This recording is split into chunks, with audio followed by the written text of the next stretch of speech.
आप कौन हैं? मैं कौन हूं?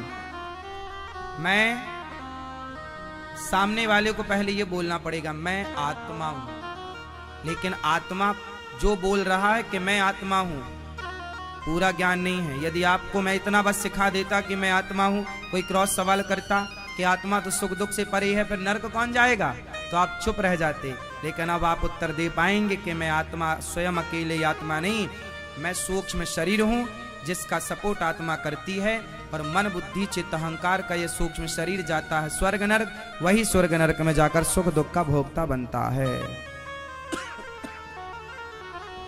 अगला हमें जो जन्म मिलेगा तो सूक्ष्म शरीर यही रहेगा, केवल शरीर बदल जाएगा, 5 तत्व बदल जाएंगे, बाकी सब सेम रहेगा। हाथी का शरीर मिल सकता है, कुत्ते का शरीर मिल सकता है, चींटी का शरीर, लेकिन उसके अंदर जो मन बुद्धि चित्त अहंकार है वो उस हिसाब से काम करेंगे। अब इसे बहुत कुछ समझाना इसी में बाकी है, पर आप इतना समझ लो, इतने में आपका काम हो जाएगा। बस काम जितने में हो जाए उतना ठीक है, बाकी गहराई तो अभी और है कि जब हम चींटी बनते हैं तो यही मन बुद्धि, अभी तो हमारा मन ज्यादा चंचल है, अभी तो ज्यादा हम बुद्धिमान है, पर चींटी बनेंगे तो क्या हम उतने बुद्धिमान ना? जब चींटी आप बनेंगे तो आपकी बुद्धि चींटी के हिसाब से काम करेगी, हाथी बनेंगे तो बुद्धि हाथी के हिसाब से, और जब मनुष्य बनते हैं तो बुद्धि मनुष्य के हिसाब से काम करती है वही, रहेगी वही, पर डिवाइस जैसी होगी वैसी तो सॉफ्टवेयर काम करेगा। बोलो हाँ।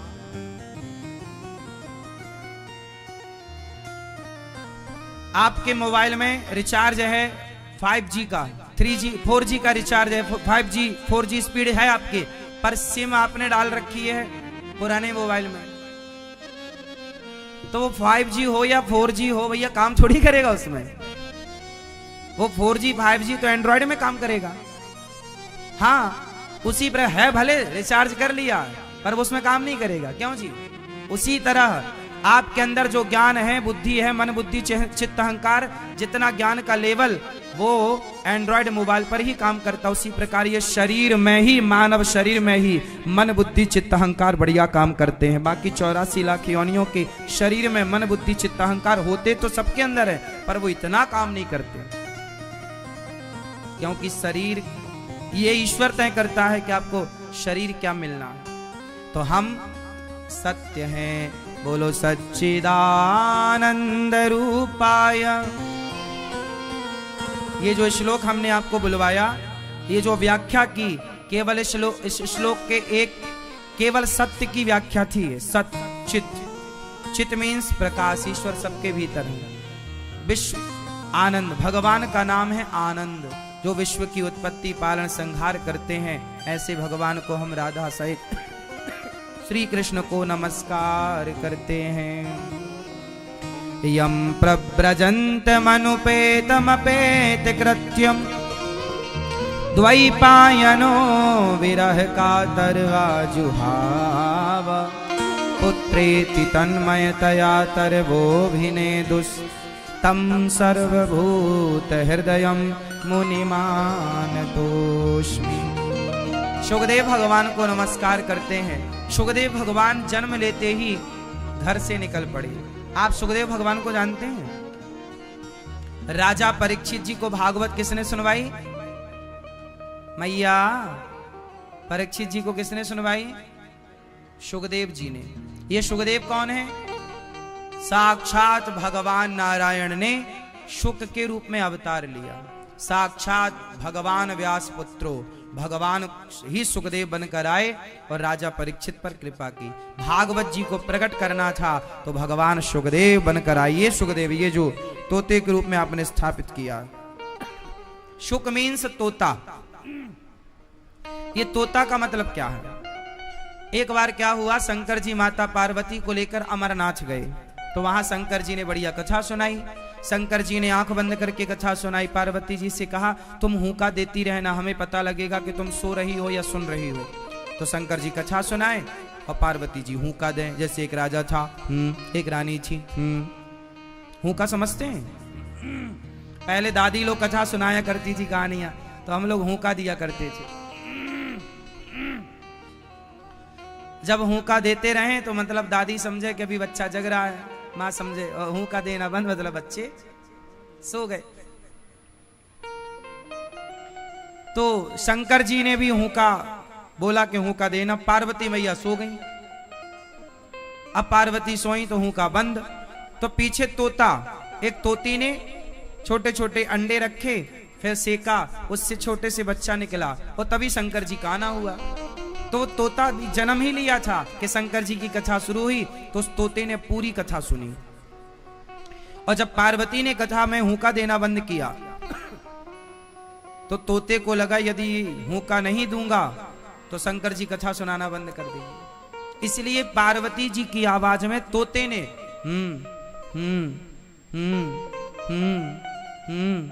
हुंका देना स्टार्ट किया। जब कथा पूरी हुई तो शंकर जी ने जयकारा लगाई, बोलिए कृष्ण कन्हैया लाल की। तो माता पार्वती की नींद खुली। स्वामी जी आगे क्या हुआ? शंकर जी बोले कथा तो पूरी हो गई। अरे बोले हम सो गई थी। अच्छा तो फिर हुंका किसने दिया? कोई तो था नहीं वहां।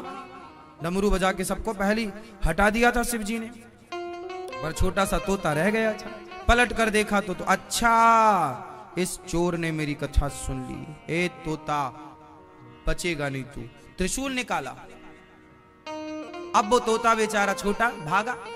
छोटे छोटे पंख अभी नए नए निकले थे और प्राण बचाने और जोर लगाया, भागा।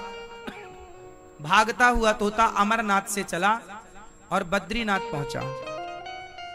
बद्रीनाथ में व्यास गुफा सरस्वती नदी के किनारे वेद व्यास जी की पत्नी मासिक धर्म से निवृत्त होकर के नदी के किनारे तट पर बाल सुलझा रही थी, अपने केस। तभी उन्हें जमहाई आई तो तोता मुख के द्वार से मुंह के अंदर चला गया और जाकर के अंदर छिपकर गर्भ में मां के बैठ गया। शंकर जी आए, देवी हमारा तोता आया है चोर यहां से, कहां है, आपने देखा है?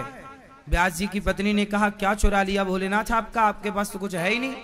अरे हमारी कथा सुन ली। कौन सी कथा? अमर कथा। माता जी जोर से हंसी। जब अमर कथा उसने सुन ही ली तो मरेगा कैसे? और मार दोगे तो अमर कथा की महिमा खत्म नहीं हो जाएगी। शंकर जी बोले बात तो सही है। शंकर जी चले गए पार्वती जी को लेके वहां कैलाश। अब वो तोता मां के गर्भ में बाहर आया ही नहीं। 12 साल रहा। कितने वर्ष? 12 वर्ष। लेकिन किसकी कथा सुन के अंदर गया था? भगवान कृष्ण की। तो कथा सुनकर अंदर गया और कथा का चिंतन किया। जब उस तोते ने कथा का चिंतन किया, भगवान का चिंतन किया, तो गया था तोता और जब चिंतन किया 12 साल में और बाहर आए तो साक्षात भगवान के जैसे सुंदर स्वरूप वाले भगवान सुखदेव प्रकट हो गए। अब ये सवाल खड़ा हुआ कि तोता मनुष्य कैसे हो गया? क्योंकि तोता वही हो गया जिसका चिंतन भगवान कृष्ण का चिंतन किया। तो कृष्ण जैसे घुंघराले बाल, सुंदर आंखें, सुंदर गाल, सुंदर स्वरूप, जिसका चिंतन आप करते हैं आप वैसे होते हैं। तत्रा भवद भगवान व्यास पुत्रो। भगवान ही व्यास पुत्र के रूप में प्रकट हो गए और व्यास जी महाराज ने अपने पुत्र सुखदेव जी को भागवत पढ़ाई। और वही भागवत जब पढ़ाई, राजा परीक्षित जी को 7 दिन में मरने का श्राप लगा। तो राजा परीक्षित जी को कोई ये ना डिसाइड कर पाया कि इनका 7 दिन में उद्धार कैसे होगा। तब सुखदेव भगवान ने भागवत सुनाई, तब जाकर परीक्षित जी का उद्धार हुआ। तो वो सुखदेव भगवान जो मां के पेट में 12 साल शिव जी के द्वारा कथा सुनकर गए, वो सुखदेव जी ने राजा परीक्षित को भागवत सुनवाई। तो ये वो भागवत जी है जिसे शंकर जी सुनाते हैं, सुखदेव जी सुनाते हैं। आज वही भागवत आप सब सुनने वृंदावन धाम आए हैं। इसलिए जो भागवत सुनता है उसका लोक परलोक दोनों सवर जाता है, भगवत कृपा का अधिकारी होता है। इसलिए भागवत सुनना चाहिए। अभी 28 तारीख से भागवत जी की पोथी पाठ भी यहाँ बैठेंगी। 28 अप्रैल से तो आप भी अपने पितरों के लिए बिठाकर उनका भी कल्याण कर सकते हैं। ऐसे सुखदेव भगवान ने राजा परीक्षित जी को भागवत सुनाई, जिन्होंने काम, सुखदेव जी कोई वस्त्र नहीं पहनते थे, ऐसे ही चलते थे, क्योंकि उनके अंदर कोई वासना नहीं थी। काम, क्रोध, लोभ सबको जीता और बैठकर केवल सुखदेव मुनि ने परीक्षित जी को भागवत सुनवाई। ऐसे सुखदेव भगवान को हम प्रणाम करते हैं। बोलिए सुखदेव भगवान की जय। ऐसे सुखदेव जी 88,000 संत बैठे हैं नैमिषारण्य में। उन्हीं संतों के बीच में सूत जी का आगमन हुआ। शौनक आदि ऋषियों ने कहा महाराज हमें कथा सुनाइए। कैसी कथा सुनाए? भक्ति ज्ञान विरागाप्तो विवेको वर्धते महान माया मोह निरासश्च वैष्णवे क्रियते कथम। ऐसी कथा सुनाओ कि हमारा प्रभु से संबंध हो जाए। हमारा प्रभु से कथा क्या कराती है? कथा भगवान से संबंध करा देती है। कथा भगवान से रिश्ता जोड़ देती है। अब आप भागवत सुन रहे हैं तो आपका रिश्ता भगवान से जुड़ गया। भगवान कहेंगे जब भी आपको जरूरत पड़ेगी कि भाई इस भक्त ने हमारी भागवत सुनी है, ये हमारा संबंधी है, ये भक्तों का संबंधी है। इसलिए भक्तों से यमदूत यमराज जी दूर रहते हैं। इसलिए भक्तों का संबंध बड़ा संबंध है। इसलिए हम कहते हैं भगवान से ही संबंध रखो। क्या रखा है जगत की रिश्तेदारी में?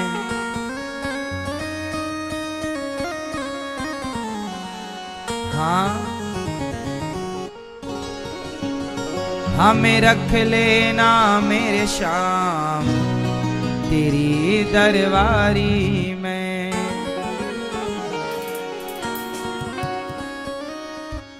हमें रख लेना मेरे श्याम तेरी दरबारी में।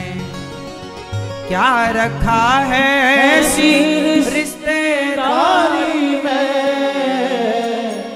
क्या रखा है ऐसी रिश्तेदारी में? हमें रख लेना मेरे श्याम तेरी दरबारी में। तो कितने लोग भगवान से रिश्ता। और देवताओं ने कहा कि हम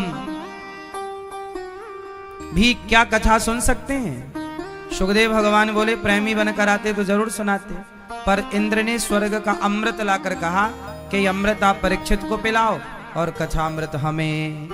एवं विनिमये जाते सुधाराज्ञा प्रपेयता। अदला बदली कर लो, आप अपनी कथा हमें दे दो, हमारा स्वर्ग का अमृत आप ले लो। सुखदेव भगवान बोले। सुखदेव भगवान ने कहा क्वा सुधा क्वा कथा कांचा, क्वा सुधा क्वा कथा लोके, क्वा कांचा क्वा मणिर् महान। ब्रह्मरातो विचार्यैवं तदा देवान् जहासः। सुखदेव भगवान ने हंसी उड़ाई। क्वा सुधा क्वा कथा लोके क्वा कांचा क्वा मणिर् महान। कहाँ कांच का टुकड़ा, कहाँ मणि, कौन अपनी मणि देकर कांच का टुकड़ा। सुखदेव भगवान ने स्वर्ग के अमृत को कांच का टुकड़ा करार दे दिया कि तुम्हारे स्वर्ग का अमृत कांच के टुकड़े की तरह है, और हमारी कथा रूपी अमृत मणि जो है वो मणि की तरह। अब मणि कौन देगा कांच के टुकड़े के बदले? हम नहीं दे सकते। तब सुखदेव भगवान ने राजा परीक्षित जी से पूछा, राजन क्या आपको स्वर्ग का अमृत चाहिए? राजा परीक्षित ने कहा गुरुदेव हमें तो केवल कथा अमृत चाहिए। कथा अमृत के सामने, कथा रूपी अमृत के सामने स्वर्ग का अमृत फीका है। कोई कीमत नहीं उस अमृत की, कोई मूल्य नहीं। क्यों? स्वर्ग का अमृत पीने वाले को स्वर्ग मिलता है, पर कथा अमृत पीने वाले को भगवान मिलते हैं, भगवान का धाम। इसलिए कथा अमृत स्वर्ग के अमृत से करोड़ों गुना श्रेष्ठ है। तब कथामृतम तप्त जीवनम। कथा को अमृत बोला गया है, तब कथामृतम तप्त जीवनम कवि विरीडितम कल्मषापहम। श्रवण मंगलम श्रीमदाततं भुवि गृह्णन्ति ते भूरिदा जनः। हे प्रभु, कथा अमृत है, इसलिए कथा सबसे उत्तम है। सुखदेव भगवान ने राजा परीक्षित को कथा सुनाई, और जब 7 दिन में कथा सुन के उद्धार हुआ तो स्वर्ग के राजा इंद्र ने तराजू बांधी भागवत जी को तौल कर देखा। भागवत जी का पलड़ा भारी था। स्वर्ग के सुखों से भागवत जी का पलड़ा भारी क्यों? क्योंकि भागवत कौन है? प्रत्यक्ष कृष्ण एवं साक्षात भगवान ही भागवत जी के रूप में है। बोलिए भागवत भगवान की जय। साक्षात भगवान ही भागवत जी के रूप में। प्रिय भक्तों, सुखदेव भगवान अमृत को महत्व नहीं देते भागवत के सामने। राजा परीक्षित जी के भी परम गति हुई। इंद्र ने तराजू बांधा, भागवत जी को पलड़े पर रखकर तौला तो भागवत जी का पलड़ा भारी था। स्वर्ग के सुख कोई कीमती नहीं भागवत जी के आगे। तब भागवत से भगवान प्रकट होकर इंद्र के अभिमान को समाप्त किया। एक बार ये भागवत नारद जी ने भी सुनी। नारद जी एक बार सारे तीर्थों का भ्रमण, नारद जी भ्रमण करते रहते हैं। अच्छा, जो भ्रमण करता है ना उसका ज्ञान ज्यादा होता है ना? जो ज्यादा भ्रमण करता है उसका क्या होता है? ज्ञान ज्यादा होता है। इसलिए भ्रमण जरूरी है। सबको देखोगे तो सबसे कुछ ना कुछ सीखोगे, और अच्छे वो लोग हैं जो सबसे सीखें। ना सीखने वाला तो बाप से नहीं सीखता, ब्रह्मा से नहीं सीखता, गुरु से नहीं सीखता, और सीखने वाला किसी से भी सीख लेता है। तो आपको सीखने वाला बनना है। दत्तात्रेय जी ने इसलिए 24 गुरु बनाए। नारद जी गए, क्या क्या देखा? सत्यम नास्ति तपः शौचम दया दानम न विद्यते।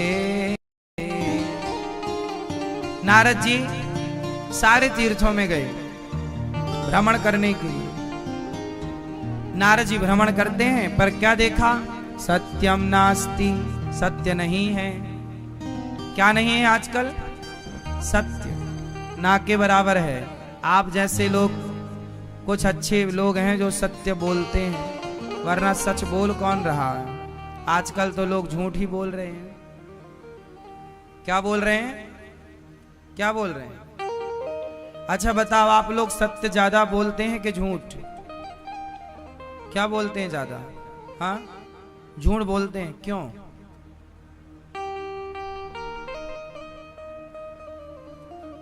क्यों? क्या सच बोलने से हमारा पेट नहीं भर सकता? उत्तर दो। तो जब सच बोलने से पेट भर सकता है तो झूठ बोल के क्यों?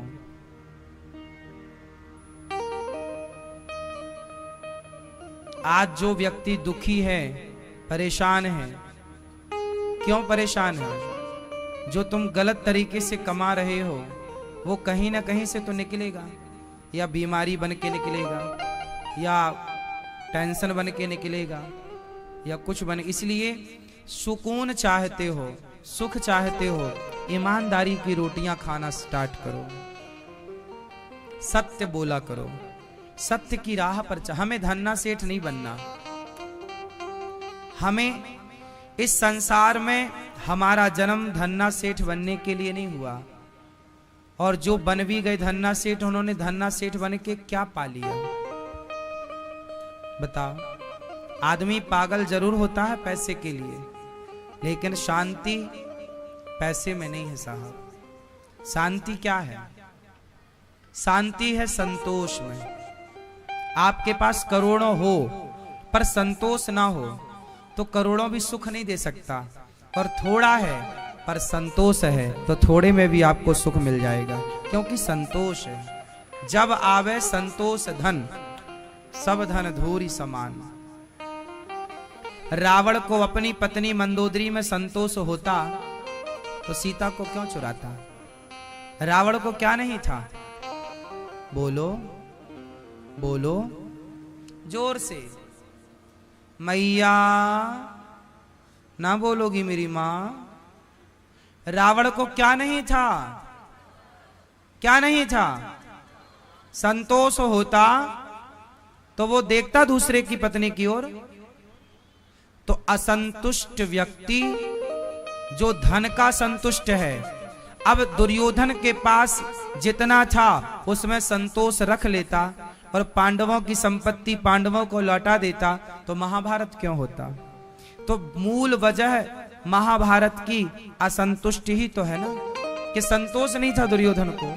रावण को पत्नी से संतोष नहीं था और दुर्योधन को धन से संतोष नहीं था, और राम को धन से भी संतोष था, पत्नी से भी संतोष था और भाई से संतोष था। राम को किसी से शिकायत नहीं, सब में संतोष, इसलिए राम के मंदिर बनाए जाते हैं। रावण को संतोष नहीं था तो पुतले जलाए जाते हैं।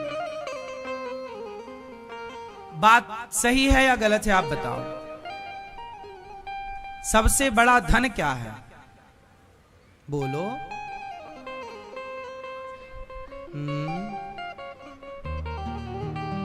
क्या है मेरी मां? सबसे बड़ा धन संतोष। अच्छा, मैया का नाम है संतोष? अच्छा, संतोषी मैया।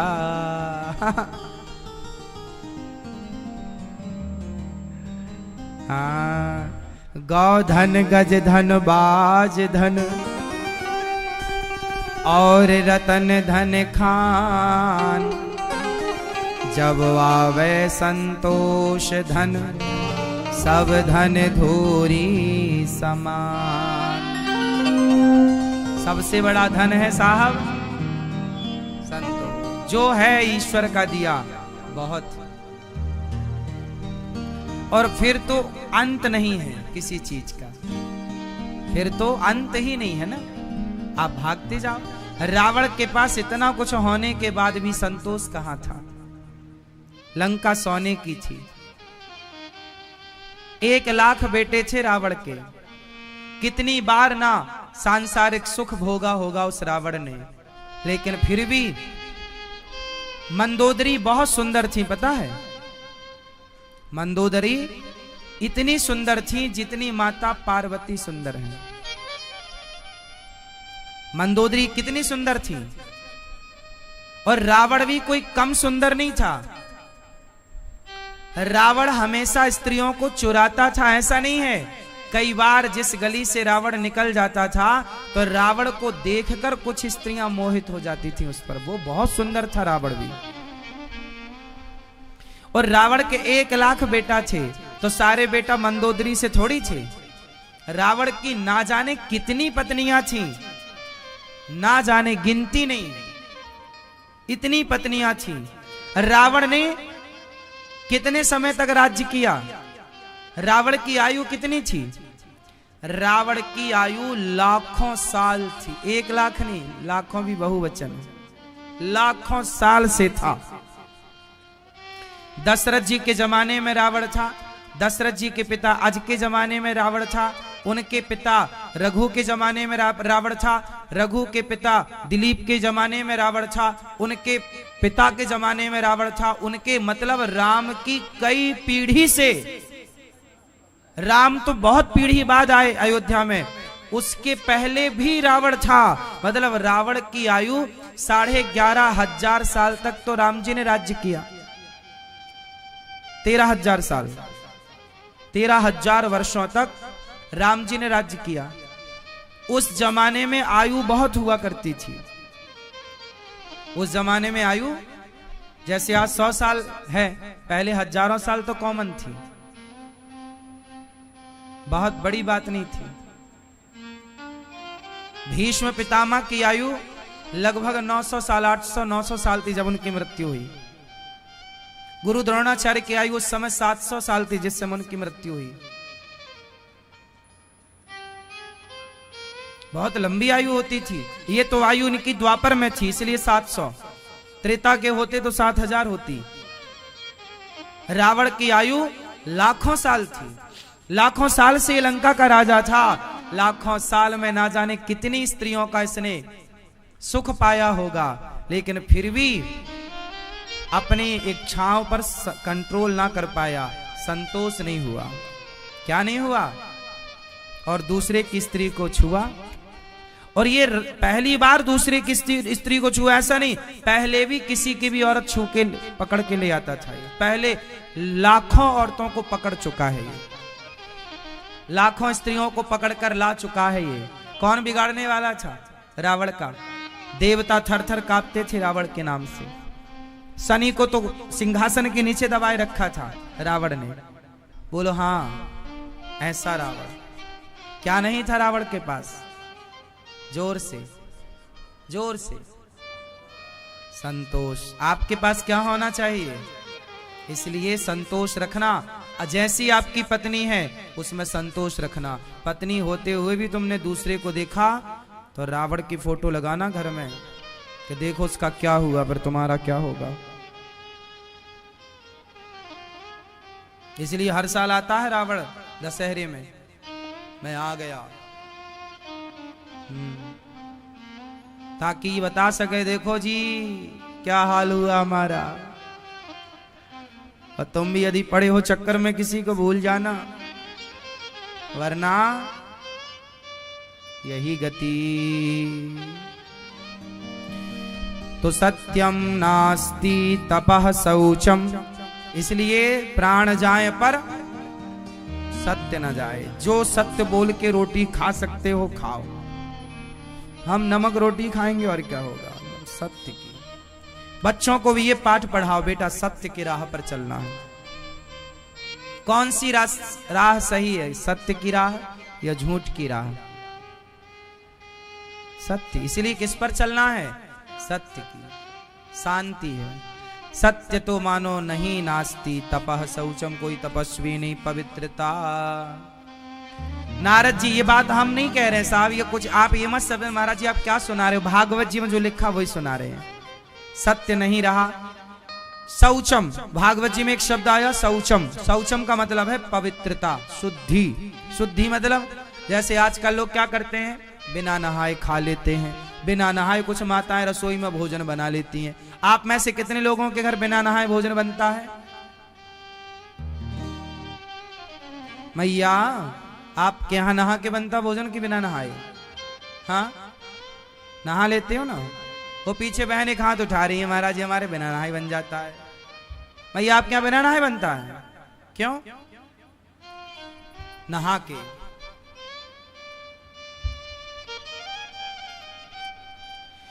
कैसे भोजन बनाना है? सवेरे स्नान करो, स्नान करने के बाद शुद्धि होने के बाद, क्योंकि जैसा होगा अन्न वैसा होगा मन, इसलिए भोजन कैसा हो? शुद्ध। शुद्ध कैसे होगा? अब जैसे हमारी माताओं को चाहिए कि जब भोजन बनाएं तो प्रसन्न चित्त से भोजन बनाएं, प्रभु के लिए भोजन बनाएं, प्रसन्नता से कीर्तन करती जाएं श्री कृष्ण गोविंद। जब भगवान का नाम करती जाओगी तो वो पॉजिटिविटी भोजन में भी तो मिलेगी ना, वो वाइब्रेशन भोजन में भी तो जाएंगे ना।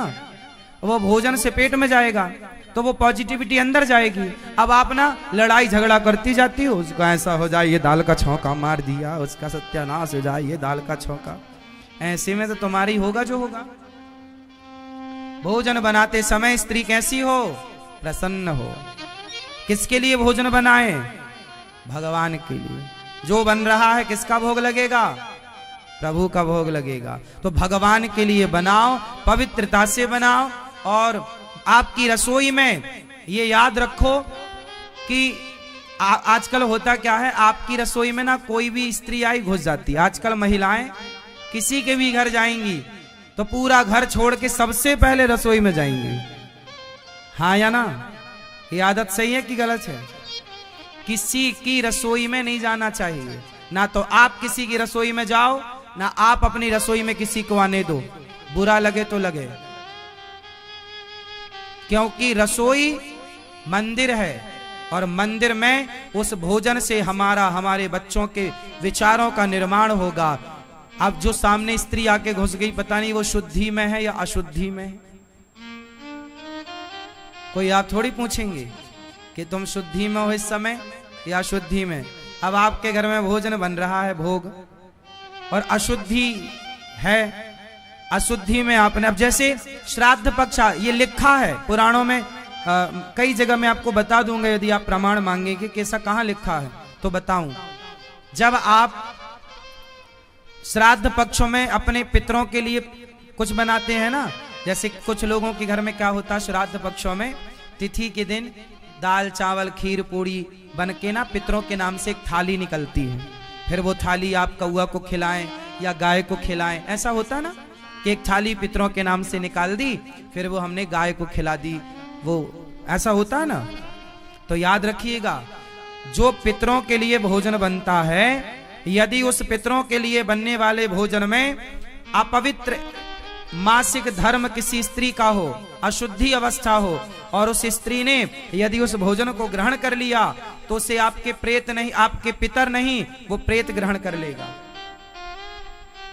आपके पितरों को वो भोजन स्वीकार नहीं है, वो भोजन, वो प्रसाद ग्रहण नहीं करते कि अशुद्धि में कोई स्त्री ने स्पर्श कर दिया। इसलिए चलो आप तो साफ सफाई में करती हो, आप तो शुद्धि में बना रही हो भोजन, पर आपकी पड़ोसन आई और सीधा धम्म से किचन में रसोई में घुस गई। अब आप उससे थोड़ी पूछोगे बहन तुम शुद्धि हो अशुद्धि हो। इसलिए सबको बाहर, बहन वहां बैठो, वहीं आके हम आपसे मिलेंगे। भोजन नहीं, भोजन पर्दे के अंदर। बोलो हाँ, ये पुरानी परंपरा है। भोजन कैसे करना है, कैसे बनाना है? भोजन पर्दे के अंदर या पर्दे के बाहर? जोर से। क्यों अंदर? क्यों अंदर पर्दे के? क्योंकि मर्यादा है, भोजन में किसी गलत व्यक्ति की दृष्टि भी ना पड़े। क्योंकि शुद्धि जैसी शुद्धि, अब आजकल यही नियम, संयम नियम यही तो नष्ट हो गया, इसलिए तो बुद्धियां भ्रष्ट हो गई। पहले के लोग किसी के हाथ का पानी नहीं पीते थे। क्यों नहीं पीते थे? भाई तुम मांसाहारी हो, फॉर एग्जाम्पल जो हैं उनको बोल रहा हूं, आप लोग अपने को मत समझिएगा, एक समझाने के लिए ऐसा बोलना पड़ता है। माना कि आप आप मीन्स वो जो है, माना कि आप मांसाहारी हैं और आपने मुझे अपनी गिलास में पानी दिया, तो आप मांसाहारी लोग हैं। जो मांसाहारी हैं, जिनके घर में दिन रात मछली कट रही है, मुर्गा कट रहा है, उनके घर का मैं पानी पीऊंगा तो बताइए मेरी बुद्धि ठीक होगी कि बिगड़ जाएगी? बोलो, जैसा पीऊं पानी वैसे ही तो बोलूं वाणी, जैसा है ना। अब मैं आपके घर भोजन करूं, जो मांसाहार करते हैं, जिनके घर में बर्तनों में भोजन में मछली पक रही है, मुर्गा पक रहा है, बकरा कट रहा है, इनके घर यदि मैं जाके खाऊंगा तो बताओ मेरी बुद्धि भ्रष्ट होगी कि नहीं? तो मैं क्यों भ्रष्ट करूं अपनी बुद्धि? इसलिए मैं नहीं खाऊंगा, आपको भी नहीं खाना चाहिए। इसलिए भोजन कहां का? घर का, पवित्रता से। पुराने लोग घर पे ही खाते थे, अपनी बाल्टी लेकर जाते थे जहां कुआं मिलता था, अपना पानी खींच के पीते थे, किसी का पानी नहीं। पता नहीं सामने वाले का विचार कैसा है। यदि गलत विचार व्यक्ति के, गलत विचारों वाले व्यक्ति के हाथ का पानी भी पियोगे तो उसके विचार उस पानी के थ्रू आप तक पहुंचेंगे। कोरोना की बीमारी एक से दूसरे तक गई कि नहीं? बोलो हाँ, कोरोना एक से दूसरे तक गया कि नहीं गया? कि उसने बोतल पकड़ी तो तुम मत पकड़ना, सैनिटाइजर करना, वरना कोरोना हो जाएगा। यदि बीमारी एक से दूसरे तक जा सकती है तो आपके अंदर के विचार भी एक से दूसरे में ट्रांसफर होते हैं। इसलिए पहले के लोग अपना आहार विहार शुद्ध रखते थे, खान पान शुद्ध रखते थे। हमारे विचार आपके गंदे विचारों से मैच ना हो, आपके बच्चों के विचार उन गंदे विचारों से मैच ना हो, वरना विचार बिगड़ा तो चरित्र बिगड़ गया, फिर बचा क्या? पूरा खेल विचार का तो है साहब। बताओ,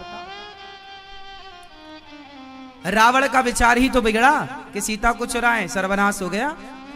विचार ही तो था। शुरू में मैंने बात की विचारों की, विचार ना बिगड़ने देना। इसलिए मेरी माँ, क्या खाओगे? बोलो मेरी माँ, क्या खाओगे? शुद्ध। क्या खाओगे? भोग लगाकर, प्रसाद। प्रा मतलब प्रभु के, सा मतलब साक्षात, दा मतलब दर्शन। प्रभु के साक्षात दर्शन को प्रसाद कहते हैं।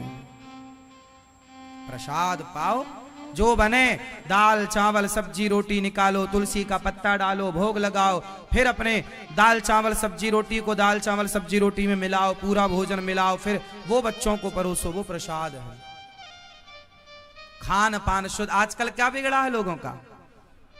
खान पान। इसलिए खान पान बिगड़ने से दो चीजें बिगड़ गई, एक तो विचार बिगड़ गए, बोलो हाँ, और दूसरा स्वास्थ्य बिगड़ गया। हॉस्पिटल इतने क्यों खुल गए? पहले हॉस्पिटल की जरूरत ही नहीं थी। आदमी घर का सात्विक खाएगा तो बीमार क्यों पड़ेगा? बोलो हाँ। इसलिए जैसा खाए अन्न वैसा रहे मन, जैसी पिए पानी, जैसा पिए पानी वैसी बोले वाणी, जैसी राखे शुद्धि वैसी बने बुद्धि। हमारा धर्म है आपको समझाना, समझना ना समझना मर्जी आपकी। तो कितने लोग नहा कर ही रसोई में जाएंगे, पवित्रता से भोजन बनाएंगे, पवित्र विचारों से बनाएंगे, भोजन बना के भोग लगाएंगे, और वही बनाओगे वही खाओगे जिसका भोग लगता हो। वो मत बनाना, वो मत खाना जिसका भोग भगवान जी को ना लगता हो। आप लोग मांसाहार तो नहीं करते? अंडा मछली मुर्गी, अब देखो आप लोग नहीं खाते मछली मुर्गी अंडा, पर यदि आपने उनके हाथ का खा लिया जो अंडा मुर्गी मांस वाले हैं, तो आपकी बुद्धि भी वो लोग भ्रष्ट कर देंगे कि नहीं? आपकी समाज में ही आप लोग चलो नहीं खाते, लेकिन आपके ही परिवार में आपकी समाज बहुत लोग खाते होंगे। बोलो हाँ। क्यों खाते होंगे? क्योंकि वो लोग उनके संपर्क में आ गए जो खाते थे, तो उनके संपर्क में आए, तो जैसे कोरोना वाले के संपर्क में आया तो उसे भी कोरोना हो गया, ऐसे मांसाहारी के संपर्क में जो जो आएगा उसको भी मांसाहारी होना पड़ेगा। आप लोग नहीं आए तो बच्चे हैं, आगे आइएगा भी मत ऐसे लोगों के संपर्क में। भाई हम आपसे रिश्ता रखेंगे, हम आपके घर आना जाना रखेंगे, पर खाने पीने में समझौता नहीं। वो खाएंगे, हम आपके घर तब खाएंगे, आपके रोटी आपके घर में तब खाएंगे जब आप सात्विक होंगे, पवित्र होंगे विचारों से। आपके बाप दादों तक कहीं आपकी रसोई में कभी एक बार भी मांसाहार ना पका हो, तब तो वो रसोई शुद्ध है। एक बार भी अंडा तुम्हारी रसोई में बना तो वो रसोई नहीं है, वो राक्षसों का अड्डा है। वहां भगवान थोड़ी भोग लगाएंगे उस रसोई का कभी। जिस रसोई में किसी मुर्गी का गर्भ पका हो, वहां भोग भगवान जी थोड़ी लगाएंगे। इसलिए रसोई मंदिर होती है। क्या होती है रसोई? कितने लोग सहमत हैं इस बात से कि रसोई मंदिर ही होती है? रसोई क्या है? अन्नपूर्णा माँ विराजती है रसोई में।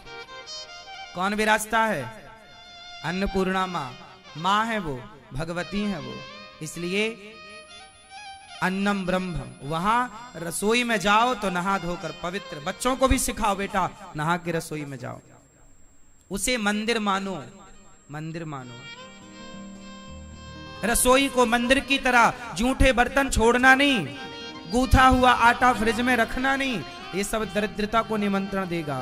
फूटा हुआ बर्तन यूज में आया ना, फूटा, कुछ लोग कटोरी टूटी है, चटकी है, यूज में आ रही है, गलत है। चटका हुआ बर्तन, गूथा हुआ आटा, कि चलो आटा बच गया सवेरे बना लेंगे इसकी रोटी ना, ये सब दरिद्रता को निमंत्रण देता। जिनके यहाँ बासे आटे की रोटी बनती है, जिसके यहाँ बर्तन रात में जूठे पड़ी रहते हैं, रसोई बिल्कुल गंदी पड़ी रहती है, अन्नपूर्णा, वो अन्नपूर्णा मंदिर है। वो मंदिर अशुद्ध हुआ तो वहां से जितनी एनर्जी, पॉजिटिविटी एनर्जी है, अन्नपूर्णा माँ की कृपा है, वो वहां से हट जाएगी।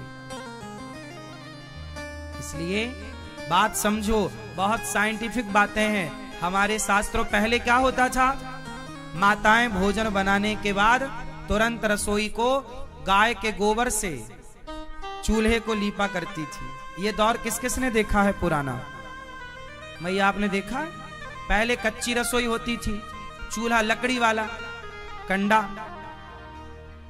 हाँ किया है आपने? हाँ, फिर मैया आप सब जानती हो। गोबर से लीपना, गोबर से लीप कर वो शुद्ध हो गया कल के लिए, है ना। ये सब पवित्रता, ऐसी पवित्रता में रहे हो, इसलिए आज तक आप लोगों के विचार पवित्र हैं। गंदगी आती तो विचार गंदे हो जाते, इसलिए आप बचे हैं, अपने बच्चों को भी बचाइएगा हर बुराई से। और आपका धर्म है कि आप अपने बच्चों को बचाइए और आहार विहार की शिक्षा दीजिए, क्या पहनना है, क्या उड़ना है, क्या खाना है, क्या नहीं खाना। आजकल समाज वो खा रही है जो नहीं खाने योग्य है, किसी के भी हाथ का खाए जा रहे हैं, कुछ भी खा रहे हैं। आदमी उंगली नाक में डाल रहा है, ऐसे ऐसे घुमा रहा, वही तुम्हें पानी भर के दे रहा, पानी पूरी में लो खाओ, और खा रहा आदमी। पसीना पहुंचता जा रहा है और वही हाथ डुबा के पानी पूरी में भर के पानी दे रहा, तुम खा रहे हो मस्त। अब तुम्हारी बुद्धि का दिवाला नहीं निकलेगा तो क्या होगा, भ्रष्ट हो जाएगी बुद्धि। जो खाना हो शुद्धि से घर में बनाओ। क्या जो खाना है कहां बनाओ, जोर से घर पे बनाओ। हमारी माताओं को चाहिए कि आप तरह तरह का बनाओ व्यंजन और बच्चों को इतना बढ़िया घर में ही तृप्त करो कि उन्हें बाहर खाने की जरूरत ना पड़े। आजकल तो मम्मियां भी एडवांस चलो बाहर से बुलवा लेते हैं, इन्हें भी लगता कौन बनाए। आजकल स्त्रियां इतनी आलसी हो गई हैं, कुछ स्त्रियां के भोजन बनाने में उनके दर्द होता है। अब जब तुम जिस घर में भोजन नहीं बनता वो घर है कि क्या है। भोजन तो घर पे होना चाहिए, भोजन भजन पर्दे के अंदर। बोलो हाँ। सत्यम नास्ति तपः शौचम, पवित्रता चली गई। दया दानम न विद्यते, दया नहीं बची, दान करने वाले लोग कम रह गए। नारद जी महाराज सारे तीर्थों में गए, कुछ शांति नजर न आई, तब वृंदावन आए। यहाँ 16 साल की एक कन्या उदास बैठी, 2 बुढ़े लेटे, कौन हो देवी। तब कन्या ने कहा, अहम भक्ति ऋतिख्याता इमऊ में तनयऊ मतऊ। महाराज मेरा नाम भक्ति है, ज्ञान वैराग्य नामानऊ, काल योगेन जर जरऊ। अहम भक्ति, मेरा नाम भक्ति है। अहम भक्ति ऋतिख्याता इमऊ में तनयऊ मतऊ। मेरा नाम भक्ति है, ज्ञान वैराग्य मेरे पुत्र हैं। बेटा यहां तो ये ज्ञान वैराग्य है।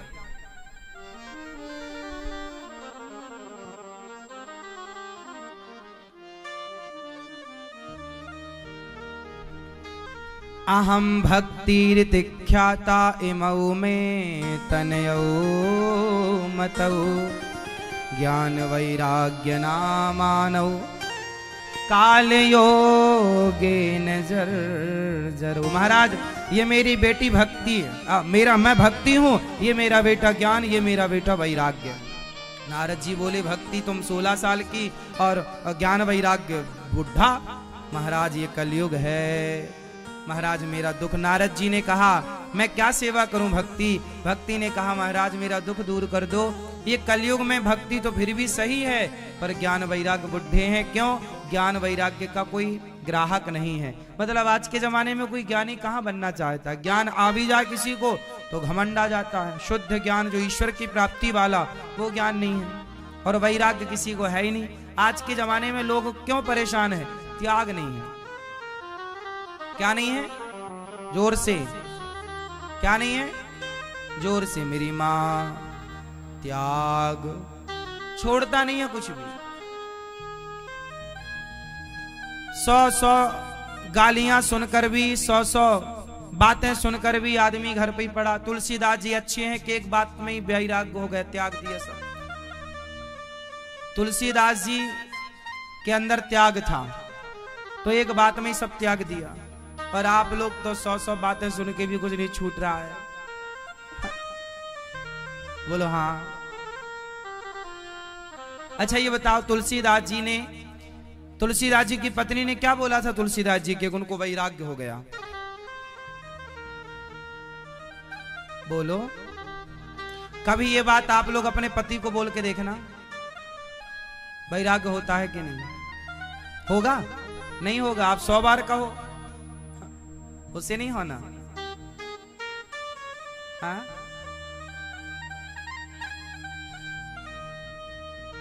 सही है। तुलसीदास जी की पत्नी ने कहा कि स्वामी जी जितना प्रेम हमसे करते हो इतना रघुनाथ जी से करोगे तो कल्याण हो जाएगा।